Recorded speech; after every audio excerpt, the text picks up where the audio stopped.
Assalamualaikum warahmatullahi wabarakatuh. Halo teman-teman semua. Jadi di video kali ini kami akan mempresentasikan materi mengenai analisis regresi sederhana pada mata kuliah statistika dasar. Nah, alangkah baiknya nih guys, sebelum kita masuk ke materinya, kita perkenalan dulu nih. Nama saya Diah Hayuwardini dengan NPM 2019 13500 182 dan kedua teman saya lainnya. Enjoy! Perkenalkan, nama saya Amira Fauzia, NPM saya 2019 13500 165.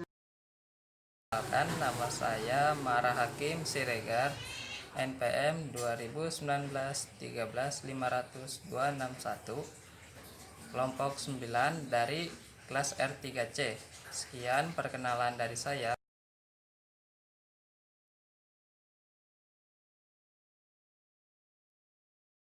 Saya Amira Fauzia. Di video kali ini saya akan membahas slide 1 dan slide 2. Apa itu analisis regresi? Regresi merupakan sebuah metode statistik yang menggunakan hubungan garis lurus untuk memprediksi variabel dependen numerik Y melalui satu atau lebih variabel independen numerik X. Analisis regresi digunakan untuk memprediksi atau mengestimasi perubahan variabel Y melalui perubahan variabel X. Melalui analisis regresi, kita bisa mengembangkan model yang dapat digunakan untuk memprediksi nilai-nilai variabel dependen atau responnya berdasarkan nilai-nilai satu atau lebih variabel independen atau penjelas. Regresi linear sederhana berusaha untuk menemukan apakah nilai-nilai Y yang bergantung seperti penjualan toko dan variabel X independen seperti jumlah sales. Regresi linear sederhana.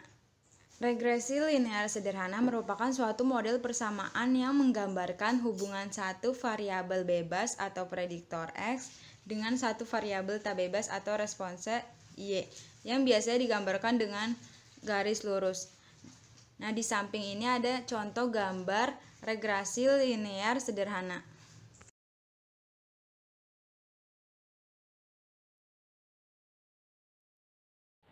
Saya Mara Hakim Siregar. Di video kali ini saya akan membahas materi pada slide 4 sampai dengan slide 8.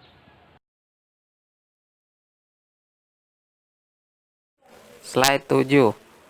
Persamaan regresi linear sederhana secara matematik diekskripsikan oleh Y sama dengan A plus BX, yang mana Y sama dengan garis regresi atau variabel respon, A sama dengan konstanta atau intercept, perpotongan dengan sumbu vertikal, B sama dengan konstanta regresi atau slope, X sama dengan variabel bebas atau prediktor. Besarnya konstanta A dan B dapat ditentukan menggunakan persamaan A sama dengan jumlah Y1 dikalikan jumlah X1 kuadrat dikurang jumlah X1 dikali jumlah X1 kali Y1 tutup kurung per N jumlah X1 kuadrat dikurang jumlah X1 kuadrat. B sama dengan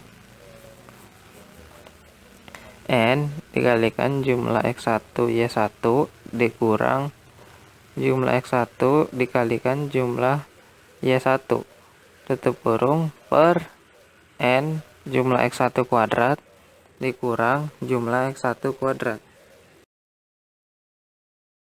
Slide 8. Langkah-langkah melakukan uji analisis dan uji regresi linear.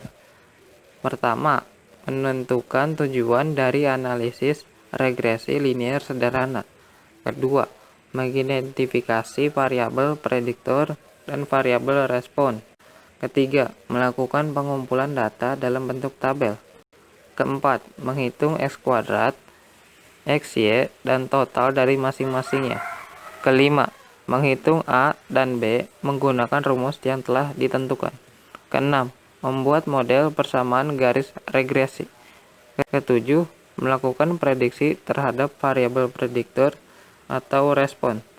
Ke-8, menghitung jumlah kuadrat, menentukan derajat kebebasan, menghitung rata jumlah kuadrat setiap sumber varian. Ke-9, menghitung nilai F hitung dan F tabel. Ke-10, menentukan hasil pengujian hipotesis dan sajikan dalam tabel ANAFA. Slide 9. ANAFA regresi linier sederhana. Nah, ada tabelnya nih. Yaitu sumber varian, dk, jumlah kuadrat, rata jumlah kuadrat, F hitung, F tabel. Total untuk dk-nya n, jumlah kuadratnya yaitu jumlah y kuadrat. Rata jumlah kuadratnya tidak ada, F hitungnya, F tabelnya tidak ada. Regresi untuk dk-nya 1, jumlah kuadratnya yaitu jumlah kuadrat regresi A. Rata jumlah kuadratnya yaitu rata jumlah kuadrat regresi A. F hitungnya yaitu rata jumlah kuadrat regresi dalam kurung B per A tutup kurung per rata jumlah kuadrat residu. F tabelnya F dalam kurung 1 dikurang A, dk 1, dk 2 tutup kurung. Regresi B per A. Untuk dk-nya 1, jumlah kuadratnya yaitu jumlah kuadrat regresi dalam kurung B per A. Rata jumlah kuadratnya yaitu rata jumlah kuadrat regresi dalam kurung B per A. F hitungnya yaitu rata jumlah kuadrat regresi dalam kurung B per A tutup kurung per rata jumlah kuadrat residu. F tabelnya yaitu F dalam kurung 1 dikurang A, dk 1, dk 2 tutup kurung. Residu untuk dk-nya yaitu n kurang 2, jumlah kuadratnya yaitu jumlah kuadrat residu. Rata kuadratnya yaitu rata jumlah kuadrat residu. F hitungnya yaitu rata jumlah kuadrat regresi dalam kurung B per A tutup kurung per rata jumlah kuadrat residu. F tabelnya yaitu F dalam kurung 1 dikurang A, dk 1, dk 2. Slide 10. Sebuah penelitian ingin menganalisis antara kemampuan awal matematika X terhadap hasil belajar matematika Y siswa.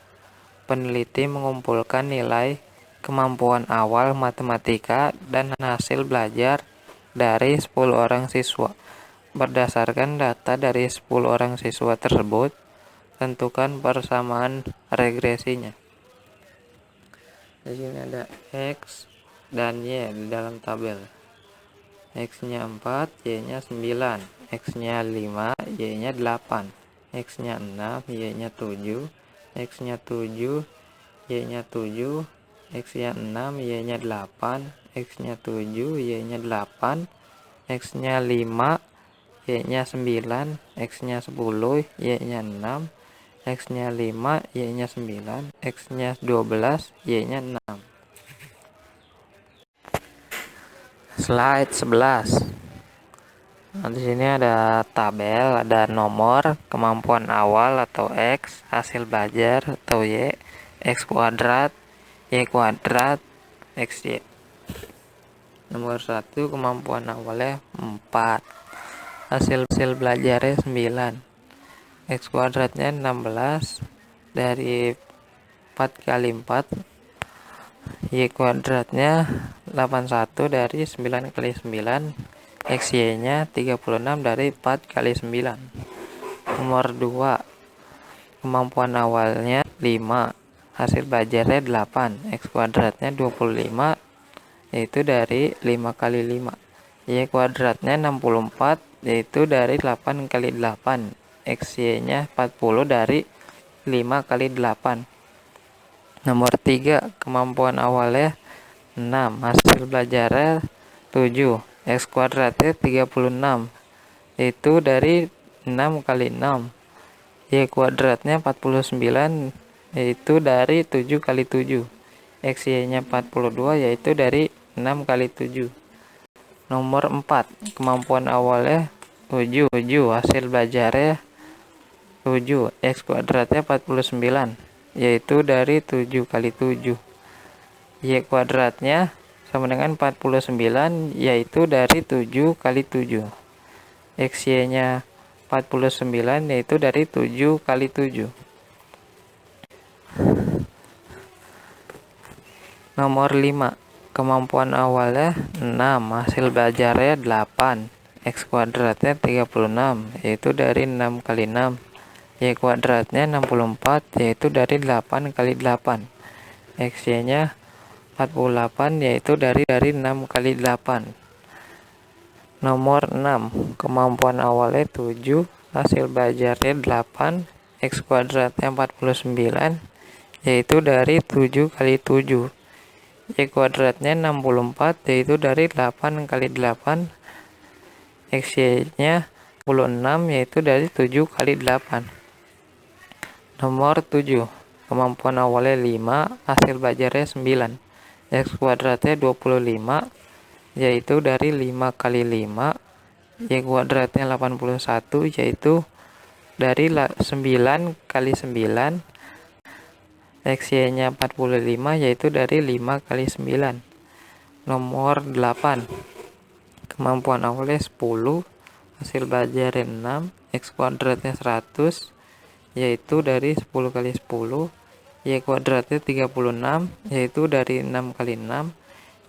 XY nya 60, yaitu dari 10 kali 6. Nomor 9, kemampuan awalnya 5, hasil belajarnya 9, X kuadratnya 25, Y kuadratnya 81. Nah, X kuadratnya 25, yaitu dari 5 kali 5, Y kuadratnya 89 kali 9. XY nya 45, yaitu dari 5 kali 9. Nomor 10, kemampuan awalnya 12, hasil belajarnya 6, X kuadratnya 144, yaitu dari 12 kali 12. Y kuadratnya 36, yaitu dari 6 kali 6. XY nya 72, yaitu dari 12 kali 6. Maka didapatkan jumlah kemampuan awal 67, hasil belajar 77, X kuadrat 505, Y kuadrat 605, XY 493. Saya Dia Ayuwardini akan membahas materi pada slide 8 sampai dengan 12. Oke teman-teman, setelah kalian udah mencari nilai X kuadrat, Y kuadrat, terus juga perkalian X dan Y, terus juga kalian udah menjumlahkan nilai X, Y, X kuadrat, Y kuadrat, dan perkalian antara X dan Y. Sekarang kita lanjut untuk menentukan model regresinya. Nah, di sini udah ada bentuk dari persamaan regresinya. Gimana sih bentuknya ya kan? Ini di sini ada jadi bentuk regresinya itu Y topi sama dengan A ditambah BX. Nah, untuk mencari A dan B itu pasti udah ada rumus pastinya. Nah, sekarang kita mencari nilai B. B sama dengan N atau jumlah data dikalikan dengan sigma XY atau jumlah nilai XY dikurang dengan jumlah X dikalikan dengan jumlah Y dibagi jumlah data dikalikan dengan jumlah X kuadrat dikalikan jumlah X yang dikuadratkan. Nah, karena kalian tadi udah nyari nilai masing-masing kolom yang ada di tabel yang sudah dibahas sama Hakim tadi, terus sekarang kalian masukin angka-angkanya. Nah, itu hasilnya sama dengan 4.930 dikurang 5.159 dibagi 50 dikurang 4489. Hasilnya minus 229 per 561 atau minus 0,408. Nah, jadi nilai B-nya sama dengan minus 0,408. Sekarang kita mencari nilai A-nya.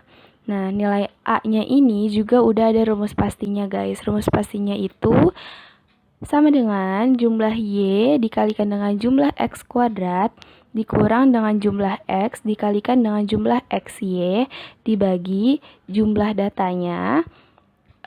Jumlah data di situ kan ada 10 ya. Ada 10 baris. Jadi jumlah datanya itu sama dengan 10 dikalikan dengan jumlah X kuadrat dikurang jumlah X yang dikuadratkan. Terus kalian masukin angka-angkanya, itu hasilnya sama dengan 38.885 dikurang 33.031 per 50 minus 505. Terus kalian jumlahin semuanya, hasilnya 5854 per 4545. Itu hasilnya sama dengan 1,288. Jadi di sini bisa kita tentukan model regresinya nih, guys. Tadi kan rumus persamaan regresinya sama dengan yaitu Y topi sama dengan A ditambah BX. Jadi karena B dan A-nya udah diketahui, jadi kita langsung masukin aja. Jadinya Y topi sama dengan 1,288 dikurang 1,288 min 0,408X. Itu untuk menentukan model regresinya. Nah, setelah tadi kalian udah menghitung atau menentukan model regresinya, sekarang kita lanjut untuk menentukan jumlah kuadrat atau JK. Di sini jumlah JK-nya itu jumlah kuadrat ya, guys, bukan JK. Oke. Jadi di sini yang pertama kita cari adalah JK dalam kurung T sama dengan sigma Y kuadrat atau jumlah dari Y kuadratnya. Itu kan tadi kalian udah di tabel ya kan, udah kalian jumlahin itu hasilnya 789. Terus sekarang kita lanjut untuk mencari JK rek A atau jumlah kuadrat regresi. Sama dengan jumlah Y yang dikuadratkan dibagi dengan N. N itu jumlah datanya. Tadi kan jumlah datanya 10. Jadi di sini dimasukin 77 kuadrat per 10 sama dengan 5.929 per 10 sama dengan 592,9. Terus kita lanjut untuk mencari JK rek dalam kurung B garing A atau disebutnya itu jumlah kuadrat regresinya. Nah, untuk mencari jumlah kuadrat regresinya sama dengan B dikalikan dengan jumlah XY dikurang jumlah X dikalikan dengan jumlah Y per N atau jumlah data. Terus kalian masukin angka-angkanya, itu hasilnya minus 201,144 dikurang 515,9. Hasilnya sama dengan minus 717,044. Terus sekarang kita nyari JKS. JKS itu sama aja jumlah kuadrat residunya. Untuk mencari jumlah kuadrat residunya itu rumusnya sama dengan JKT dikurang JK rek A dikurang JK rek B garing A. Nah, karena kita tadi udah nyari JKT-nya, JKREK A-nya, JKREK BA-nya. Nah, sekarang untuk mencari JKS-nya ini tinggal dimasuk-masukin aja angkanya. Itu hasilnya 913,144. Terus kita lanjut untuk mencari DBT. DB itu derajat bebas, atau di buku bisa kalian lihat di sana ditulisnya DK atau derajat kebebasan. Itu saya rasa sama aja. Untuk mencari DBT ini adalah jumlahnya, jumlah datanya. Tadi jumlah datanya 10, jadi DBT-nya diketahui 10 juga. Nah, untuk nilai DB regresi dan DB regresinya itu sama dengan 1. 1 itu udah angka pasti ya guys, jadi mereka berdua nih pasti nilainya sama gitu. Gitu guys. Terus untuk mencari DBS atau DB residunya sama dengan N atau jumlah data dikurangin 2. Tadi kan jumlah datanya 10, terus tinggal dikurangin 2 sama dengan 8. Oke. Setelah kalian tadi mencari atau menentukan nilai jumlah kuadrat dari beberapa sumber varian, sekarang kita lanjut untuk menentukan RJK dan F hitungnya. RJK itu apa sih?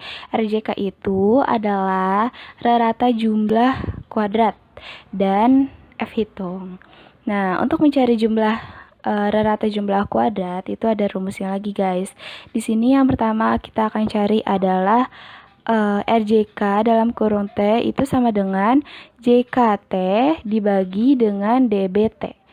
Nah, sama dengan 789 per 10. Hasilnya 78,9. Untuk selanjutnya kita akan mencari RJK Rek A atau rata jumlah kuadrat regresi. Nah, sama dengan JKA dibagi dengan DBA.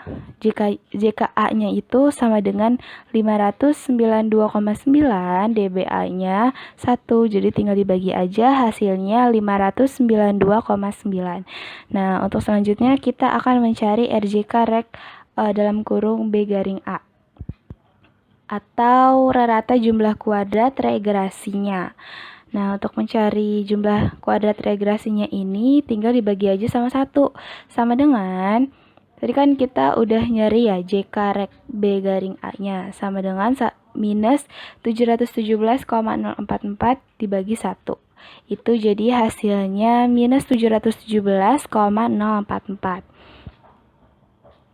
Sekarang kita lanjut untuk mencari RJKS atau rata jumlah kuadrat residu sama dengan jumlah kuadrat residu dibagi dengan derajat bebas residunya.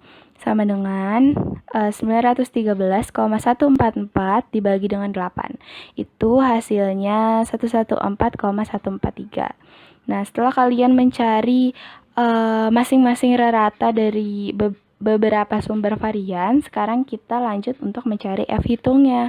Nah, untuk mencari F hitung ini rumusnya RJK Rek B garing A per RJKS atau rata jumlah kuadrat regresi dibagi dengan rata jumlah kuadrat residunya sama dengan minus 717,044 dibagi dengan 114,143. Itu hasilnya minus 6,28. Jadi kita udah mengetahui nih nilai F hitungnya. Nah, setelah kalian menentukan RJK dan F hitungnya, sekarang kita lanjut untuk kriteria ujinya. Nah, untuk kriteria uji ini ada 4 langkah. Langkah pertama itu menentukan nilai F tabelnya, yang kedua hipotesis yang diujinya, terus yang ketiga kriteria pengujiannya, dan yang keempat pengujian hipotesis. Jadi yang pertama menentukan nilai F tabel. Untuk menentukan nilai F tabel ini kita bisa menentukan alfanya. Jadi untuk alfa ini nilainya ada yang 0,01 dan 0,05. Jadi untuk dalam ruang lingkup atau dunia pendidikan kita biasanya memakai alfa sama dengan alfa sama dengan 0,05. atau 5%. Terus juga DB pembilangnya 1, DB penyebutnya 8. Nah, untuk DB penyebut ini gimana sih cara nyarinya kok bisa 8 gitu. Untuk mencari DB penyebut ini rumusnya N dikurangi 2. Jadi tadi kan N-nya udah diketahui ya. N-nya itu sama dengan 10. Terus kalian tinggal dikurangin 2 deh, jadinya 10 dikurangi 2 sama dengan 8. Nah, terus maka diperoleh nilai F tabelnya sama dengan 5,32. Nah, dapat dari mana sih 5,32 itu? Teman-teman bisa sambil dilihat bukunya, buku karangan Profesor Supardi, penulis ada Profesor Supardi. Di sana ada di halaman 426 lampiran 5 pada tabel 5 itu ada bacaannya baris atas untuk 5%, baris bawah untuk 1%. Di sini kita fokuskan pada DB penyebutnya. Nah, di kolom bagian kiri, paling kiri itu ada DK penyebut atau DB penyebut. Itu kita cari, karena di sini diketahuinya 8, jadi kita cari DB penyebutnya itu 8. Nah, setelah 8, di baris ke-8 itu ada 2 angka. Jadi karena tadi yang baris atas untuk 5%, baris bawah untuk 1%. Jadi kan di sini alfanya itu sama dengan 0,05 atau 5%. Jadi kita fokus untuk yang baris atas. Baris atas pada baris 8 itu 5,32. Jadi kita bisa peroleh nilai F tabelnya sama dengan 5,32. Gitu guys. Terus lanjut lagi untuk langkah keduanya, hipotesis yang diuji.